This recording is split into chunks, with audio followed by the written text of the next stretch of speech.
बिस्मिल्लाहिर्रहमानिर्रहीम। मेरा नाम सैयद वकार है। आज फिर मैं हाजिर हूँ ईडीएस के चंद नए एमसीक्यूज़ के साथ। तो आएँ उनको मिल के सीखते हैं। आज का हमारा पहला एमसीक्यूज़ दैट इज़ बेसिकली वो पूछता है कि ये tooth decay due to deficiency of. तो टूथ डिके जो है ना, इसका जो सही ऑप्शन बनेगा वो हमारे पास बनेगा नन ऑफ दीज, क्योंकि टूथ डिके होता है शुगर्स की वजह से।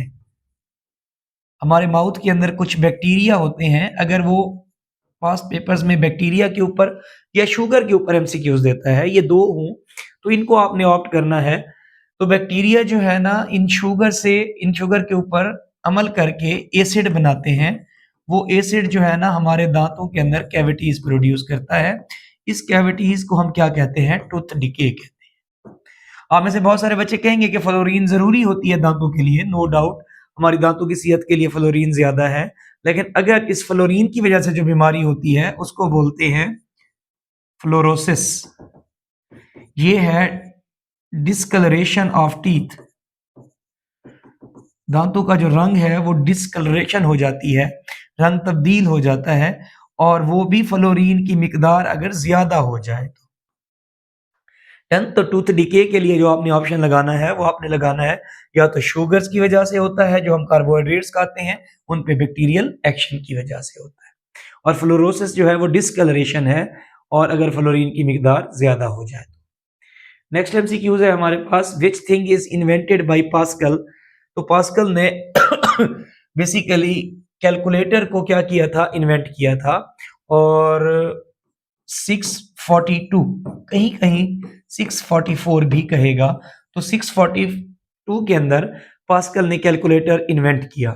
इन्वेंट क्यों किया? क्योंकि उसका जो फादर था वो बेसिकली टैक्स में काम करता था, तो वो कैलकुलेशंस कर करके थक जाता था।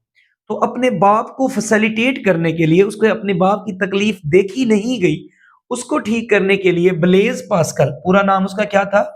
ब्लेज पास्कल, उसने एक कैलकुलेटिंग मशीन जो है ना इन्वेंट की और उसका नाम रखा पास्केलाइन।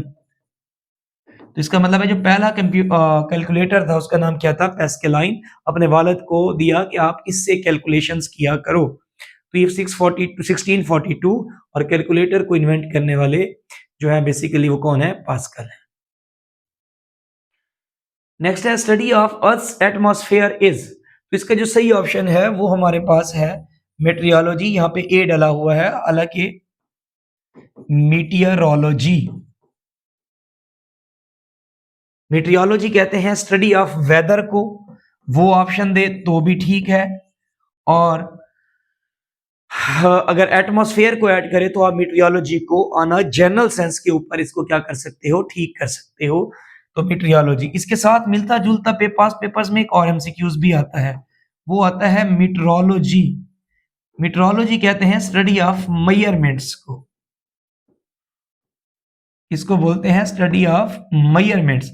ये टी के बाद अगर अकेला ई हो, यानी कि टी ई आर हो, तो ये मीटरोलॉजी है, और टी ई ओ आर हो तो मीटियोरोलॉजी है। That is study of weather और एटमॉस्फेयर। अगर ई के बाद ओ हो, ओ नहीं है, तो स्टडी ऑफ मेजरमेंट्स। इसका खास ख्याल रखना है, एमसीक्यूज गलत हो जाते हैं बच्चों के। नेक्स्ट जो है कहता है कि what is the ratio between electromagnetic waves and the speed of light, are they equal, less और ग्रेटर। तो इसका सही ऑप्शन जो है वो हमारे पास क्या है? इक्वल है, क्योंकि हमारी जो रोशनी है वो बेसिकली इलेक्ट्रोमैग्नेटिक वेव्स के स्पेक्ट्रम में आती है। डन। तो हमारी लाइट भी क्या है? इलेक्ट्रोमैग्नेटिक का सब टाइप है, तो इसी वजह से इसका सही जवाब जो है वो क्या लगेगा? इक्वल लगेगा। नेक्स्ट एमसीक्यूज है हमारे पास, वो कहता है कि battery converts which energy into electrical energy. तो इसका सही जो आंसर है वो है हमारे पास केमिकल एनर्जी, क्योंकि जितनी भी बैटरीज आ रही हैं, मतलब कि मोस्टली वो उनके अंदर, मैं कहूं कि कार की जो बैटरी है उनके अंदर H2SO4 होता है, सल्फ्यूरिक एसिड होता है। सल्फ्यूरिक एसिड को बोलते हैं गंधक का तेजाब। ये भी एमसीक्यूज पूछ लेता है कि कार की बैटरीज के अंदर कौन सा तेजाब होता है, तो गंधक का तेजाब या क्या होता है? सल्फ्यूरिक एसिड होता है। अब देखिए सल्फ्यूरिक एसिड एक केमिकल है, तो इस केमिकल से क्या बनाई जा रही है, बिजली बनाई जा रही है। तो दैट मीन्स कि बैटरियां जो हैं वो केमिकल एनर्जी को किस में कन्वर्ट करती हैं, इलेक्ट्रिकल एनर्जी में कन्वर्ट करती हैं। नेक्स्ट जो है हमारे पास, what is the unit of magnetic induction, flux induction. तो मैग्नेटिक फ्लक्स इंडक्शन जो है इसका जो यूनिट है हमारे पास, that is basically magnetic flux का होता है वाइबर। अगर वो पूछे magnetic flux density,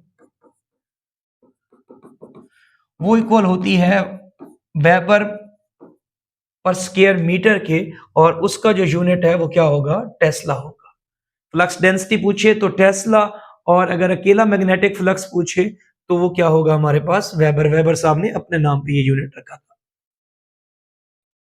next MCQs है हमारे पास, least count multiple of vernier caliper. तो वर्नियर कैलिपर 0.1 mm तक क्या कर सकता है, काउंट कर सकता है। तो इसको हम वर्नियर कांस्टेंट भी कहते हैं। अगर वो इसके लिए लफ्ज यूज करने वर्नियर कांस्टेंट का, तो वो वर्ड भी ठीक होगा, वो भी किसके बराबर होगा, 0.10 mm के। नेक्स्ट क्वेश्चन है हमारे पास, कहता है कि बर्ड्स जो होते हैं वो वार्म ब्लडेड है। ऐसे जानवर जो अपना इंटरनल बॉडी टेम्परेचर जल्दी से मेंटेन कर लेते हैं, उसे हम क्या कहते हैं, वार्म ब्लडेड। यानी कि बाहर के टेम्परेचर का उनके जिस्म के ऊपर एज सच कोई असर नहीं होता, वो अपने अंदर का टेम्परेचर मेंटेन करना जानते होते हैं। ऐसे जानवरों को हम वार्म ब्लडेड कहते हैं। और बर्ड्स और मैमल्स जितने भी हैं ये सारे वार्म ब्लडेड होते हैं। और बर्ड्स का जो बॉडी का इंटरनल टेम्परेचर है वो 106 से लेकर 109 फ़ारेनहाइट होता है। जैसे हम ह्यूमन है, इंसानों का जो है ना वो 98.6 फ़ारेनहाइट होता है। तो हम अपना बॉडी टेम्परेचर खुद ही रेगुलेट करते हैं, परिंदे भी अपना रेगुलेट करते हैं। और अगर वो अकेला मैमल का पूछ ले, मैमल्स में हम इंसान भी आते हैं, दूसरे जानवर भी आते हैं, 97 फ़ारेनहाइट से लेकर 104 फ़ारेनहाइट तक जानवरों का क्या होता है, टेम्परेचर होता है। उसी कैटेगरी में इंसान आते हैं, तो 98.6 फ़ारेनहाइट क्या होगा, उनका टेम्परेचर होगा। नेक्स्ट एमसीक्यूज है हमारे पास, वो कहता है कि hydrophobia is symptom of which of the following diseases. तो मलेरिया में हाइड्रोफोबिया नहीं होता, हाइड्रो कहते हैं पानी, फोबिया कहते हैं डर, इसका मतलब है पानी से डरना। कॉलरा हैजा में नहीं होता, स्मॉल पॉक्स के अंदर नहीं होता, तो इसका जो सही ऑप्शन है दैट इज रेबीज। रेबीज जो है ना वो डॉग बाइट से होती है, या जो बैट्स होती हैं चमगादड़, उनके काटने से होती है। उसकी वजह से रेबीज वायरस इंसान के जिस्म के अंदर चला जाता है, और रेबीज वायरस हमारे सेंट्रल नर्वस सिस्टम को इन्फ्लेक्ट करता है, वहां जाकर असर करता है। तो रेबीज का जो मरीज होता है वो पानी से डरता है, तो इस चीज को हम क्या कहते हैं, हाइड्रोफोबिया। और इसका सही जवाब जो है वो क्या बनेगा, रेबीज बनेगा। आज के लर्निंग के लिए हमारे इतने ही एमसीक्यूज थे। मुझे अपनी दुआओं में याद रखिएगा। फी अमानिल्लाह, अल्लाह हाफिज।